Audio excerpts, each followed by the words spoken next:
Khanewal railway station पर मुसाफिर पुल का हिस्सा गिरने पर 3 अफसरान को मुअत्तल कर दिया गया। सीईओ, आईजी रेलवे और डीएस लाहौर पर मुश्तमिल इंक्वायरी कमेटी भी तश्कील दे दी गई है।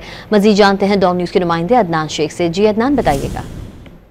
बिल्कुल, खानेवाल स्टेशन पर मुसाफिर पुल का एक हिस्सा अचानक गिर गया, जिसके बायस एक रेलवे मुलाजिम शहीद और खातून जख्मी हो गई है।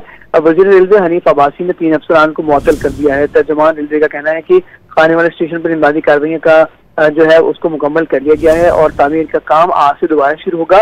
उनका कहना था कि रेलवे ट्रैफिक मामूल के मुताबिक चल रही है, जबकि दूसरी तरफ वफाकी वजीर रेलवे मोहम्मद हनीफ अब्बासी ने नोटिस लेते हुए 3 अफसरान को मुअत्तल कर दिया है, जिसमें ग्रेड 18 की divisional engineer Abid Razzaq, grade 17 के असिस्टेंट इंजीनियर राजा यूसुफ और ग्रेड 16 के इंस्पेक्टर बुरिज मुल्तान मोहम्मद आदिल भी मुअत्तल हो गए हैं।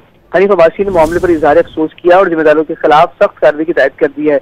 महकमा रेलवे ने सीईओ रेलवे, आईजी रेलवे और डीएस लाहौर पर मुश्तमिल इंक्वायरी कमेटी तश्कील दे दी है, जो जल्द अपनी रिपोर्ट मुरतब करेगी। जी अदनान शेख अपडेट कर रहे थे, आपका बहुत शुक्रिया।